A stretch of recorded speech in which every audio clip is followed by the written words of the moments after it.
الحمدللہ رب العالمین والصلاة والسلام علی سید المرسلین وعلی آلہ وصحبہ اجمعین اما بعد بسم اللہ الرحمن الرحیم السلام علیکم ورحمۃ اللہ وبرکاتہ۔ میرا آج کا موضوع ہے شوہر کے حقوق۔ قرآن مجید میں سورہ نساء میں اللہ رب العزت نے مرد عورت کی خانگی تعلقات، حقوق و فرائض اور تمام مسائل زندگی بیان کیے۔ جہاں اگر عورت کو مرد کی اطاعت کا حکم دیا گیا ہے تو وہیں مرد کو بھی عورت کے ساتھ حسن سلوک اور نرمی کرنے کی بھی تلقین کی گئی ہے۔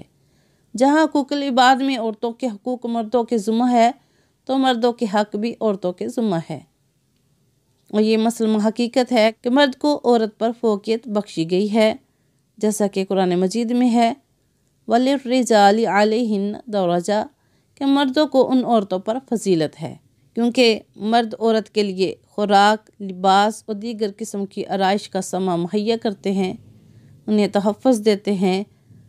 اس لیے عورت کو مرد کا شکر گزار ہونا چاہیے کہ عورت کی تخلیق ہی اللہ تعالیٰ نے مرد کی رضا کے لیے کی ہے۔ اس لیے عورت کے لیے ضروری ہے کہ اپنے شوہر کو راضی رکھے۔ عورت کا قول و فعل مرد کی رضا کے مطابق ہونا چاہیے۔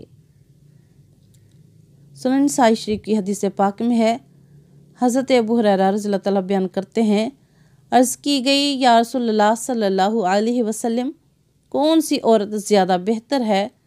تو آپ نے ارشاد فرمایا کہ وہ عورت کہ وہ جب آدمی اسے دیکھے تو وہ اسے اچھی لگے، جب اسے حکم دے تو اس کی فرما برداری کرے، وہ عورت اپنی ذات اور اپنے مال کے بارے میں شوہر کی ایسی مخالفت نہ کرے جو اسے ناپسند ہو۔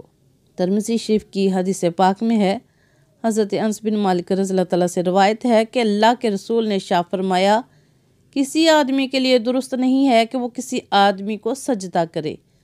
اگر کسی آدمی کا کسی آدمی کے لیے سجدہ کرنا درست ہوتا تو میں عورت کو حکم دیتا کہ وہ اپنے شوہر کو سجدہ کرے، اس لیے کہ اس کا حق بہت بڑا ہے۔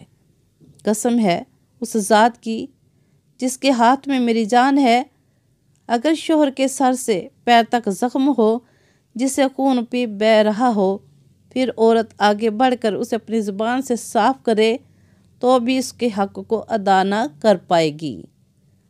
قیامت کے دن عورتوں سے نماز کا سوال ہوگا سب سے پہلے، پھر شوہر کا حق ادا کرنا پوچھا جائے گا۔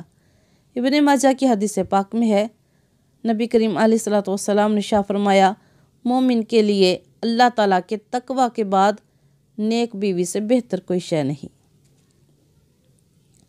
عورت کو چاہیے کہ اپنے مرد کے لیے اپنے آپ کو راستہ کرے تاکہ اس کا مرد اس سے خوش ہو، اور ہر جائز بات میں اپنے شوہر کی اطاعت اختیار کرے کہ نیک بیوی کی علامت اطاعت شاری ہی ہے۔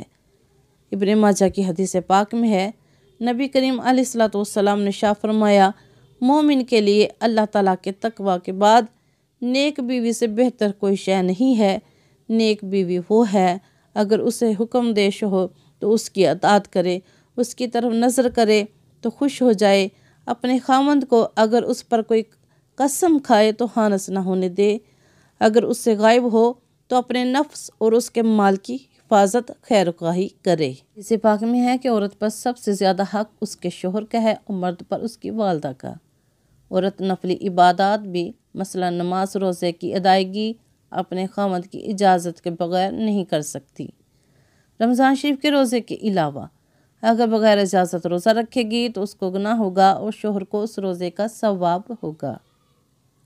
عورت کا فرض ہے کہ مرد کی اجازت کے بغیر گھر سے باہر نہ نکلے، اگر ایسا کرے گی تو گھر واپس آنے تک جب تک توبہ نہ کرے رحمت و عذاب کے فرشتے اس پر لعنت بھیجیں گے۔ عرض کی گئی کہ اگرچہ شوہر ظالم ہی ہو، فرمایا کہ چاہے ظالم ہی ہو، ہر مباجی جسے شوہر منع کرے اس کا ماننا عورت پر واجب ہے۔ نبی کریم علیہ السلام کے زمانہ اقدس میں ایک شخص سفر پر گیا، اپنی بیوی کو تاکید کر گیا کہ گھر سے باہر نہ نکلنا۔ اتفاق کی بات کہ اس عورت کا باپ بیمار ہو گیا تو اس نے نبی کریم علیہ السلام سے باپ کی بیمار پرسی کی اجازت مانگی، تو آپ نے فرمایا کہ اپنے خاوند کی اطاعت کر۔ تو اس عورت نے اپنے خاوند کی کہنے کی اطاعت کی